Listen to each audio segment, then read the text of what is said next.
it comes with the territory.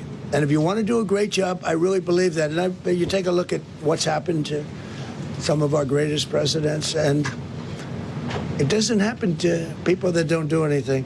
And it's not going to deter me from winning the war in Iran. I don't know if that had anything to do with it. I really don't think so, based on what we know. But we're going to continue to do a great job. That's all I can do. Thank you very much. We'll see you tomorrow. Thank you. Thank you.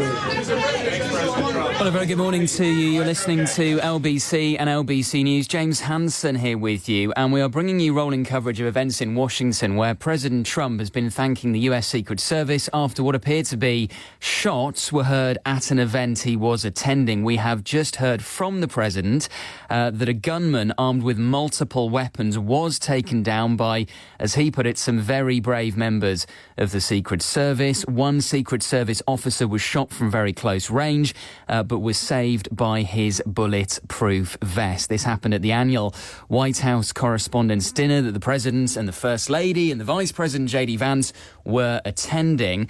Stay with us throughout the morning for the latest on this. Coming up, going to be joined live by LBC's Ian Dale, who is in the US to cover the King's upcoming visit to America this week to mark the 250th anniversary of American independence. How will that be affected by the events overnight? But first, let's bring you the very latest from our ever-reliable Washington correspondent, Simon Marks. Simon, good morning to you. What do you make of what we just heard from the President?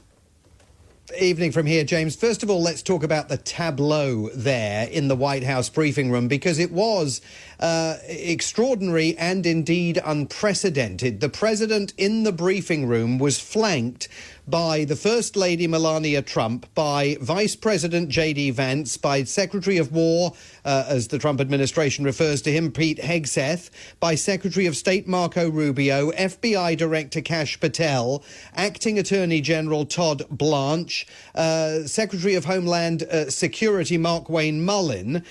So it was the full cabinet, I mean, not the entire cabinet, but the full series of cabinet members that we know were attending that White House Correspondents Association dinner that then made their way back to the White House. President Trump, of course, raced back to the White House by the Secret Service in a motorcade. There's an extraordinary photograph of Marco Rubio and his wife standing outside the front door to the White House, waiting for someone to let them in. So that gives you a sense of how hurried all of these arrangements were. I think it's very important to note that Melania Trump, and you heard the president right at the end there, give her an opportunity to speak, and she declined the invitation. Melania Trump, if you've seen the film documentary that she's made about her life as First Lady, in that film you will know how deeply concerned she is about security arrangements for events like this. And so there's no question that the president a couple of times during that press conference made it apparent that she had been deeply affected by the events of the evening. Shortly before he came out into the briefing room, the president on his own social media account released surveillance footage from inside the Hilton Hotel that is staggering. It is clear that when the suspect tried to gain entry to the secure area through which the attendees at the ballroom at the dinner had passed, everybody was already in the ballroom. Everybody was inside. The event was underway. So you see a shot of a handful of security officers with nothing to do because there was no one else passing through the magnetometers. And suddenly a man races through the magnetometer, charges past a handful of security personnel. I mean, with the speed of a greyhound, they then notice him and they then pull their guns out from their holsters, draw their guns and fire at him. But he absolutely was moving at a monumental rate of knots. The president confirming that one member of the security team was injured, was wearing a bulletproof vest, is going to be fine. The president says he has spoken to that security officer, that, not sure if it's Secret Service or Washington Police, but the president has spoken spoken to him. He's going to make a full recovery. No one appears to have been injured other than that officer. The suspect now being questioned. We know he's from California. The president has made that announcement publicly. There are unconfirmed reports, multiple reports on social media, that he's a 31-year-old from Torrance in California, but we're not going to be able to confirm that until law enforcement provide his identity. The president saying that the first thing he heard was a noise that he thought sounded like a tray crashing to the floor, as it often does at events like the one that he was attending tonight, but then it became apparent that shots had been fired and he was escorted off the stage by the Secret Service. We've seen video of that, Secret Service agents coming onto the stage with their guns drawn. He said, we know he was taken to a holding room.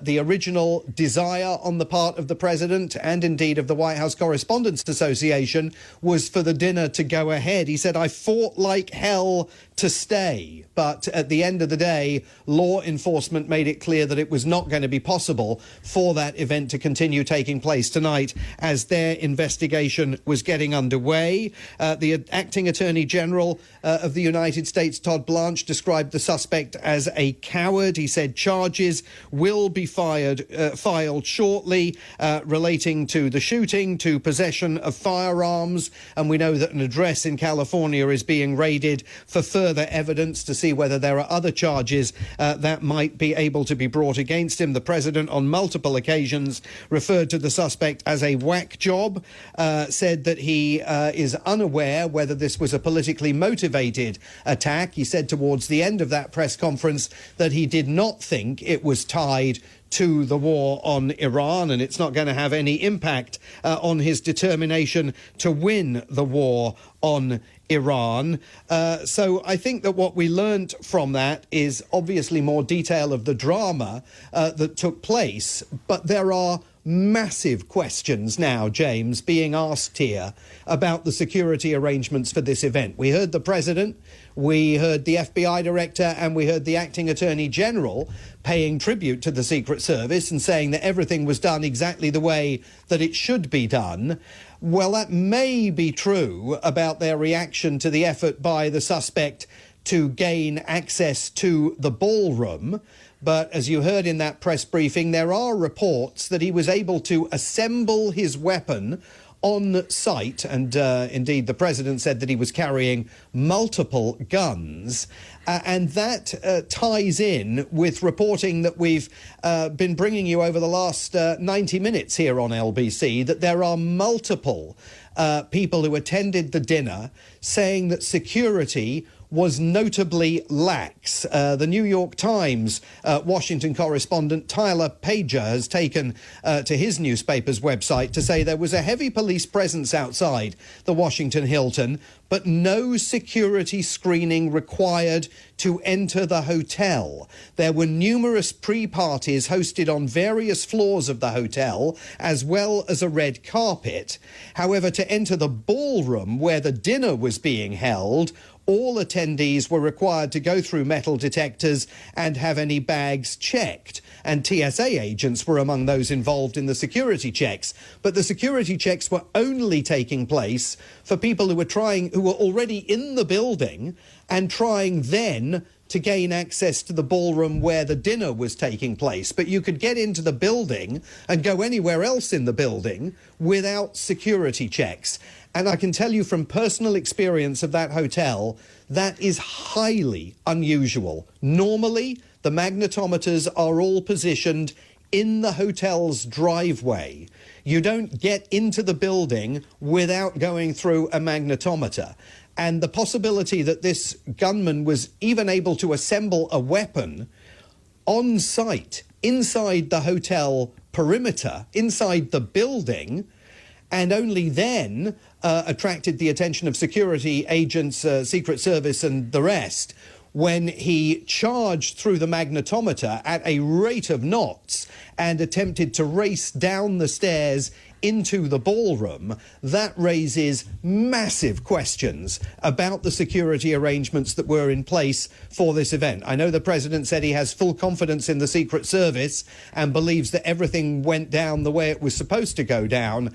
but that is far from evident with regard to the broader security arrangements for this event at a hotel with form. This is the same hotel where John Hinckley attempted to assassinate President Ronald Reagan. You also, of course, heard President Trump in that press briefing, as we thought he might, accentuate the need for his ballroom to be completed on the ground where the east wing of the White House used to stand, because that way, he says, they can be absolutely sure of security and they wouldn't have to go off and use a commercial hotel for a dinner of this size. And remember, he's also grumbled in the last 48 hours about the fact that the state dinner for the King and Queen is going to be held at the White House, but that the ballroom isn't available for it. So I think interesting that he made that point tonight as well.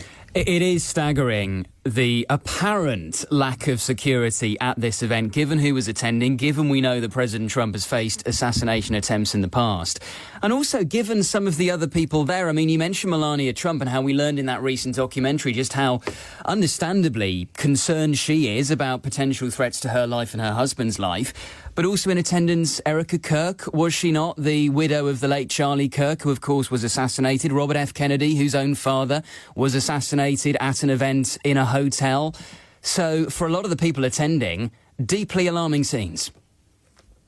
Absolutely. Well, I see Congressman Richie Torres of New York has taken to Twitter to say no security screening was required to enter an event featuring the President of the United States, the Speaker of the House, cabinet secretaries and members of Congress. The failure of even the most basic security protocols, as inexplicable as it is inexcusable, demands an immediate investigation. So that's just one member of Congress already weighing in. I mean, again, from personal experience, and, you know, I've covered so many of these events in so many circumstances where security is unbelievably tight, and certainly much tighter than it was tonight at the Hilton Hotel. I mean, I cannot imagine. I can tell you that within the last 3 months, President Trump was at that hotel for a faith-based event. And I was on my way to work, and I passed that hotel every day on the way to work as I head down Connecticut Avenue to get to my office, which is directly overlooking the White House. And there were only about 15 protesters outside the event on Connecticut Avenue, and police and Secret Service completely sealed the road off. And you know, to put Connecticut Avenue into context, it's the main north-south thoroughfare that leads from the Maryland suburbs north of Washington, D.C., directly down to the White House. So they closed it off because of the presence of 15 protesters. I ended up having to get out of the vehicle that I was travelling in and wait for clearance to walk down Connecticut Avenue to head towards the White House. And looking across at the hotel, I could see the magnetometers outside the hotel in the driveway through which everyone had to enter in order to attend that event, which was held in the same ballroom as the dinner was taking place tonight. So the idea that security for that event was tighter than security for this one seems extraordinary. It was raining here today. People were showing up in ball gowns and in all their finery. Maybe they decided to change the plan because they didn't want everybody getting drenched on their way into this very high-profile and, it is worth also noting, very controversial event here in Washington, D.C. But whatever the case, there's going to be a massive investigation demanded into why you could walk into the hotel and only go through security if your ultimate goal was to get to the ballroom where the dinner was taking place. That is definitely not standard security protocol for an event like this. LBC's Washington correspondent Simon Marks reporting live.